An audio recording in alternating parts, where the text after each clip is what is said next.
में बस पूछा कि जो एक और जो है, क्योंकि मेरे मुंह अपना मीठा इसलिए करना है क्योंकि पाकिस्तान टीम ने बहुत अच्छा प्ले किया है, बहुत ज़बरदस्त खेला जी। मैं चाहूँगी कि हाफिज़ इमरान साहब भी अब थोड़ी देर में हमें ज्वाइन कर लेंगे। अस्सलाम वालेकुम हाफिज़ इमरान एंड वेलकम टू सुबह का सबा। गुड मॉर्निंग, कैसे हैं? वालेकुम अस्सलाम, बहुत शुक्रिया आपका। अच्छा हाफिज़, सबसे पहले तो मैं आपसे बात करना चाहूँगी, ये तो लड़कों ने हमारे कमाल कर दिए। मैं तो एक्सपेक्ट ही नहीं कर रही थी कि हमारे, ठीक है हमारे लड़के अच्छे खेलेंगे लेकिन इतनी अच्छी टेक्निक से खेलेंगे, वो भी इतने कम उम्र के लड़के हैं। मैं तो बड़ी खुश हूँ, ऐसा लग रहा है कि हमारा future is in safe hands. आप क्या कहेंगे? देखिए, एक तो बहुत खुश आइंद है कि पाकिस्तान के बल्लेबाजों ने लंबी बैटिंग की और अच्छे अंदाज में उस हदफ के ताक़ुब में गए जो कि इंडिया ने उनके सामने रखा था।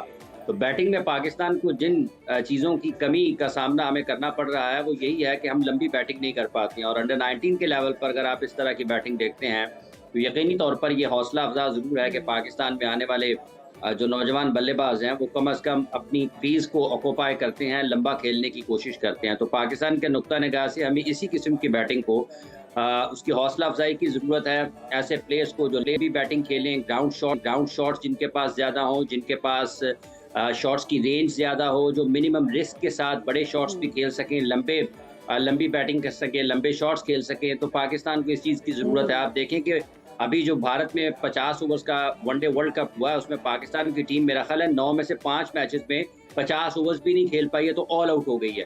तो ये एक बहुत ही तशवीशनाक चीज़ पाकिस्तान क्रिकेट के एतबार से ये थी कि एक ऐसा मुल्क जहाँ पर हनीफ मोहम्मद, इम्तियाज़ अहमद, नज़र मोहम्मद, ज़हीर अब्बास, जावेद मियाँदाद, सलीम मलिक, माजिद खान, मुश्ताक मोहम्मद, सईद अनवर, इंज़माम उल हक, आमिर सुहेल, मोहम्मद यूसुफ, यूनुस खान जैसे अजीम बल्लेबाज रहे हैं, बाबर आज़म आज हैं। तो ये सारे खिलाड़ी अगर एक ऐसे मुल्क की तारीख रखते हैं और वहाँ पर अगर 50 ओवर्स पूरे ना खेल पाएँ तो आपके लिए एक लम्हा फ़िक्रिया ज़रूर है। तो हमें ये ज़रूर समझना चाहिए कि हमें क्रिकेट की जो बेसिक्स हैं उनके ऊपर रहते हुए आगे अपने नौजवान खिलाड़ियों को तैयार करना है और हम इसी से वापस आएँगे। अगर हम हट जाएँगे अपनी बुनियाद से, क्रिकेट की बुनियाद से हट जाएँगे तो फिर हमारे लिए मसाइल होंगे। देखें, T20 क्रिकेट किसी भी जगह पर आपकी पायदार कामयाबी की ज़मानत नहीं है। गुज़िश्ता 10 वर्षों में, 15 वर्षों में आप देखें कि वेस्ट इंडीज़ ने कितनी मरतबा T20 वर्ल्ड चैंपियनशिप जीती है, लेकिन उनकी क्रिकेट वापस नहीं आई है। वो इस वनडे वर्ल्ड कप में क्वालिफाई नहीं कर पाए थे।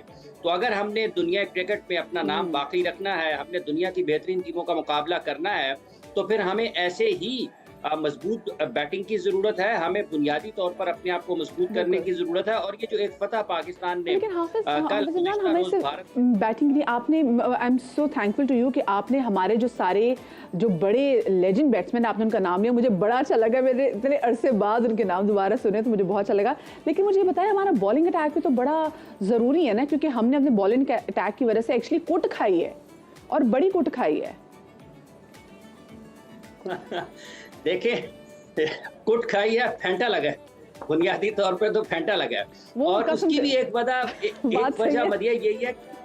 वजह यही है कि हम जो है हम T20 क्रिकेट की तरफ बहुत ज़्यादा हमारा रुझान हो गया, हमारा झुकाव हो गया, जिसकी वजह से जब आप 4-4 ओवर्स की क्रिकेट खेलते हैं ना, तो वो एक तो लोगों को पैसा उसमें बहुत मिलता है, कमर्शियल वैल्यू से इनकार नहीं किया जा सकता। लेकिन आज के इस दौर में ही जब हम ये बात कर रहे हैं कि T20 का कमर्शियल वैल्यू है, लेकिन जो मुल्क अपनी T20 में, वनडे में और टेस्ट क्रिकेट में एक अच्छा तवाज़ुन कायम रखते हैं, वो दुनिया की क्रिकेट पर हुक्मरानी करते हैं। देखें, ऑस्ट्रेलिया यूएई में जीत कर गया T20 वर्ल्ड कप, जब उन्होंने पाकिस्तान के खिलाफ कामयाबी हासिल की थी।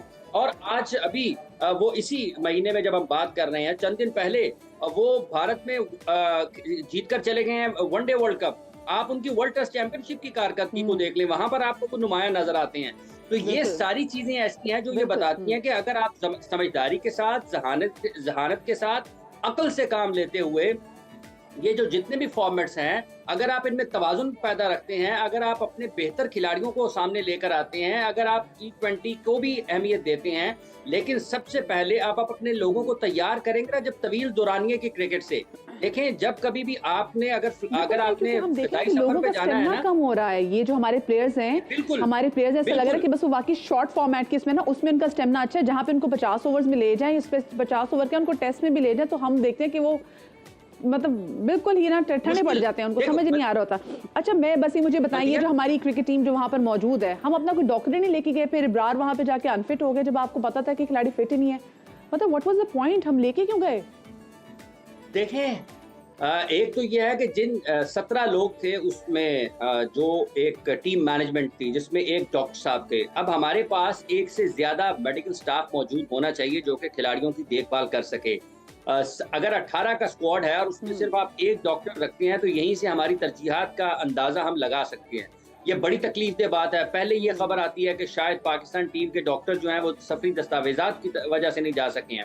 और दूसरी खबर ये आती है कि शायद उनके वालिद साहब जो हैं अलील हैं वो नहीं जा सके हैं। और पाकिस्तान क्रिकेट बोर्ड को क्या ये नहीं इल्म था कि ये वाली सूरत हाल है? अगर है तो जब आपने उनको भेजा है, जब आपने टीम को भेजा तो आपने क्यों नहीं लोगों को बताया? मीडिया को क्यों नहीं बताया कि डॉक्टर साहब इस खास वजह की से अपनी इस टीम के साथ नहीं जा रहे हैं और हम इसका मुतबादल बंदोबस्त फौरी तौर पर कर रहे हैं। आप देखें कि ये जो इतनी फौज जफर मौज वहां पर बैठी हुई है, ये जो लाखों पर हम ये नहीं देख रहे कि कोई हमारा प्लेयर अनफिट है, उसका मुतबादिल क्या होगा। तो आप सोचें कि वो डॉक्टर का मुतबादिल क्या सोचेंगे जब प्लेयर का मुतबादिल नहीं सोचा जा रहा है। फिर बाद में कह कि वीज़ा कुछ तो कुछ भी था। खैर, थैंक यू सो मच जी। हाफिज इमरान हमारे साथ मौजूद थे। मुझे एक छोटी सी ब्रेक के बाद वापस आते कहीं मजा आएगा।